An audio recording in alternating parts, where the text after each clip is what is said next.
there's this guy on TikTok named Sean Gatz. And let me just tell you, he's gross. Yeah, I was just in Florida, and today I'm in El Paso, Texas. But let's talk about why you left Florida in such a hurry, Sean. He comes walking over to me and then smacks me upside my forehead multiple times. Whatever you want to call that.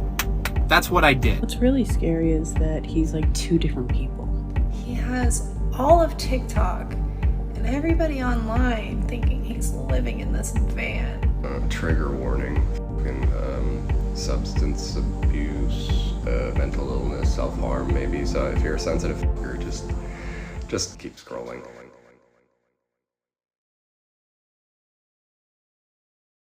As we all know, nothing in life is guaranteed. Trends change, crypto investments take people from rags to riches, back to rags in an instant, and today's heroes can most definitely become tomorrow's pariah.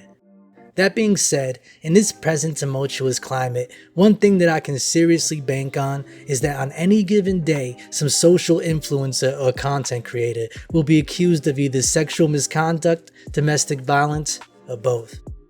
It's an era where the monetization of social media has blurred the lines between celebrity and fan by creating a more intimate relationship with the more popular and revered individuals spanning across multiple platforms.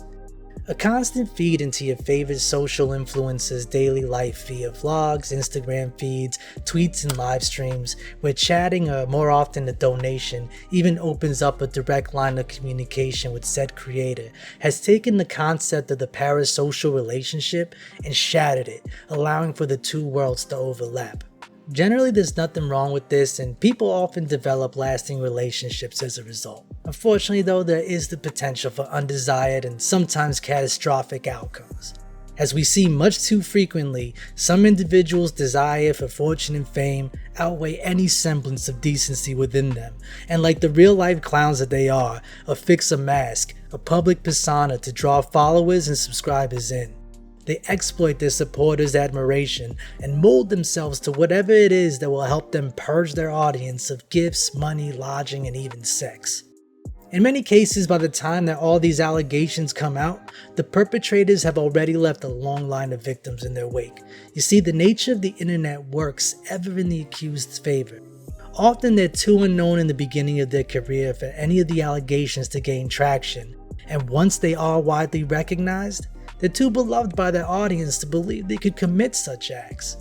Fortunately, that's all changing as more and more degenerates are outed. More and more people are getting hip to the fact that these aren't online gods. They're just another jerk-off with a social media presence. Think of them as the frat boys at the big universities, surrounded by their legions of pledges and adoring underclassmen who pull them out of their element, and they're nothing but a pocket full of roofies and an NFT of a wiener dog or some other nonsense. Case in point, popular TikToker Sean Gatz. With his 1 million followers, long hair, face tattoos, and slim tall build, he has garnered the attention of thirsty alt girls to attention-starved wine moms, and has gotten the admiration of your typical guy with an internet history full of pickup artist videos and the color of their future Bugatti already picked out. Well, what color's your Bugatti? Hey, shut up, you convict. A once shy, awkward, clean-cut kid from Jersey opted to cover himself in tattoos and rip off Heath Ledger's Joker character in lieu of developing an actual personality in his quest to acquire some attention and get laid. For the most part, it worked because he took advantage of a stick and poke mishap fueled by a drunken Xanax binge and turned it into a monetized online career, complete with an OnlyFans account. He says he's in the top 1%, but literally everyone says they're in the top 1%. And honestly, I think whoever's subbing to him, they're probably there for the girls he collaborates with more than for this guy.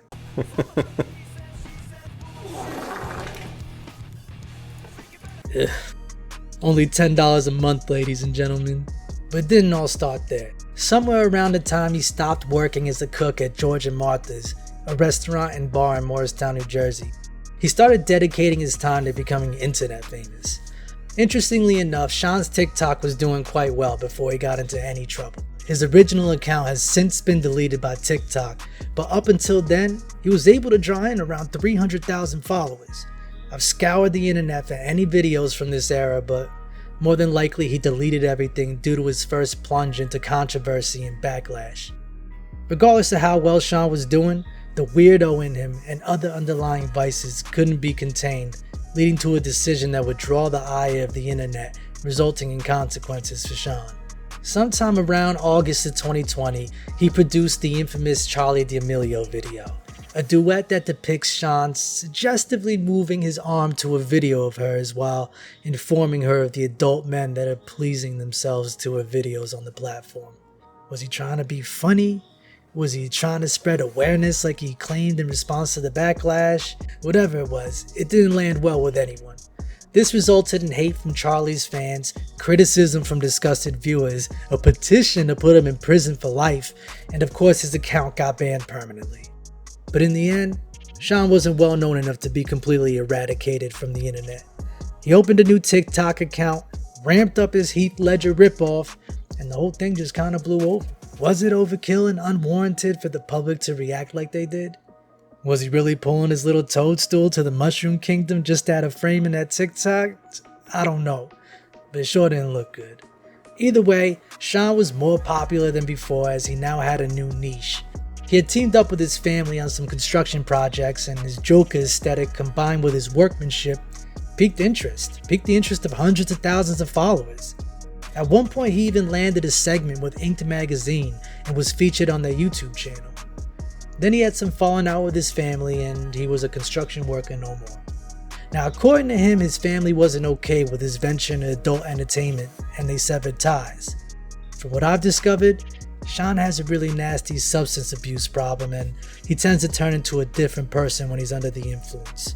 Regardless, he had gone too far to let it all go, so he converted a work van and switched his niche to van life with his own little twist. He was going to travel the country collabing with other spicy creators in the name of content and possibly a place for him to sleep.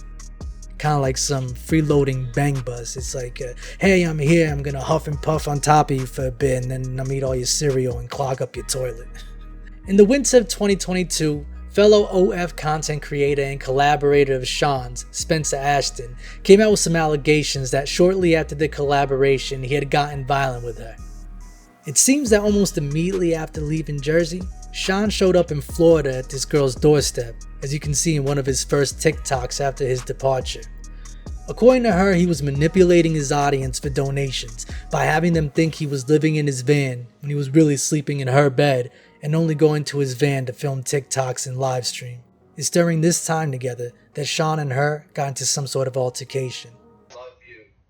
After screaming in my face, squeezing my cheeks really fucking hard and slapping me upside the fucking forehead multiple times. I didn't slap you hard, but yeah, You slapped me upside the forehead multiple times and Sean put out a response video alleging some things about Spencer as well as her family, nuked a bunch of his social media and deleted some videos. Just as he did before, he continued creating content in hopes that everything would just blow over again. This time he was a little more well known though, and the backlash had been a little more stinging. As a result, he'd made the move over to Twitch and he's been focusing more on the live stream aspect as he plays video games from wherever he's staying now. His success over at Twitch has been mediocre to say the least, but he still managed to become monetized. Spencer, on the other hand, has deleted her personal Twitter account as well as a rumored Dropbox that allegedly contained evidence of some very despicable acts on Sean's part, and hasn't really spoken about it since, and nothing's come of it as far as legal ramifications as far as I know. While the evidence that Sean did put his hands on Spencer is out there, whether or not he was the sole aggressor is still up in the air, and some have chalked it up to just being a toxic relationship with both of them being at fault. At this point, Sean is popular enough to make a living off his internet persona, but still not big enough to get fully cancelled. He just doesn't have enough eyes on him yet, and he really hasn't crossed the line enough to get in any real trouble. I mean, is he even that bad of a guy when you compare him to everyone else getting outed nowadays? In my opinion, that is something that kind of rubs me the wrong way about Sean. There's some underlying weirdness within him that could be harmless or could be the red flags that he's only going to get worse given the opportunity.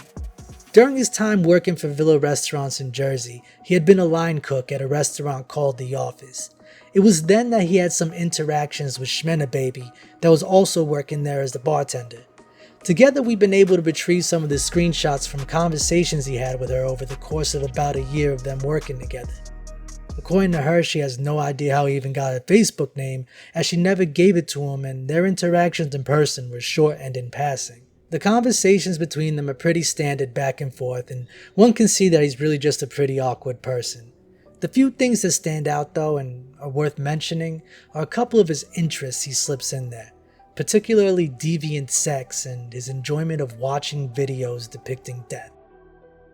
This could all be chalked up to him just trying to seem edgy, and Shmeny's a fan of true crime and serial killer lore, so maybe he was just trying to find some common interest. I don't know. Either way, I asked her to give me a quick statement on what she thought of Sean, being as that she had personal interactions with him before he acquired his online notoriety. So I met Sean after I had been at the same restaurant bartending for quite a while, and he was hired as a cook, a line cook. He's very, very shy. It was well known that he was such a bad alcoholic to the point where when he had to, should I say it? When he had to take a shit, bro, it was gross. It was disgusting. He was trying to speak to me at work. I think he really just wanted to like flirt, but he was too nervous. I guess the best way he thought he could feel comfortable reaching out to me was on Facebook. So he added me on Facebook when he went on vacation. It's kind of weird that he waited till he went on vacation. Now that I'm looking back at all those messages, it's like a traveling back through time, but he definitely was trying to flirt. He definitely tried to hang out with me, but he was just, like I said, so painfully shy, so painfully insecure that he couldn't speak unless it was via Facebook message or text message, and unless he wanted to ask for a cigarette. And honestly, he's a good-looking guy. He was nice enough. I might have considered it if he wasn't just so strange and off-putting. There was a little something off-putting there. When we were having a casual conversation via Facebook message, when he could barely look me in the eyes at work, he brought up the word deviance and snuck it in with a bunch of normal hobbies and interests.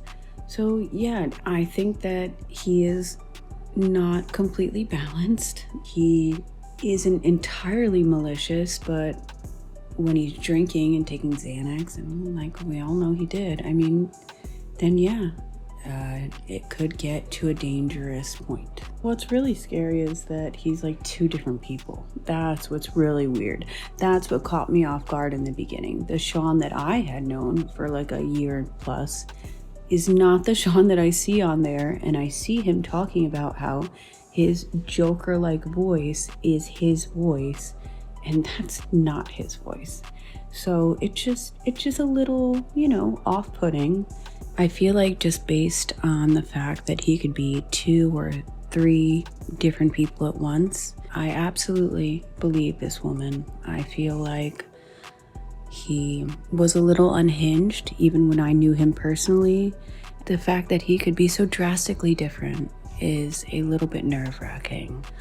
And after hearing the recordings of his own voice, which I recognize it sounds like him, not the fake Joker voice, I do believe that this woman is telling the truth and that she should be supported. I think that this is his new thing, and it's making him money, so good for him, I guess, and terrible for all the women who cross his path. So, is Sean a danger to the women, fans, and collaborators he'll eventually come across? Are we getting in at the ground floor of a career that will inevitably end in dozens of victims coming out and exposing him for being an actual predator? Is this video a warning to all the potential victims and a means to evade disaster? Or is this just an expose on another cringy TikToker that's 15 minutes of fame are already up? To be honest, I don't know. I'm just putting the information out there because I've been seeing a whole lot of influencers getting exposed, and I thought it'd be a good thing to talk about. I do hope that if Sean is watching this, he at least takes a look at himself and gets help with whatever underlying issues he has that leads him to make the decisions he does, in particular his substance abuse problem. I know it's easier said than done, but it can be done. If he doesn't change and really is a danger to those in his path, well then I just hope this gets to the people at risk. Anyway, share, like, and subscribe if you can. Follow me on my other socials. It's at WhatUpVicBlanco Prods everywhere you go.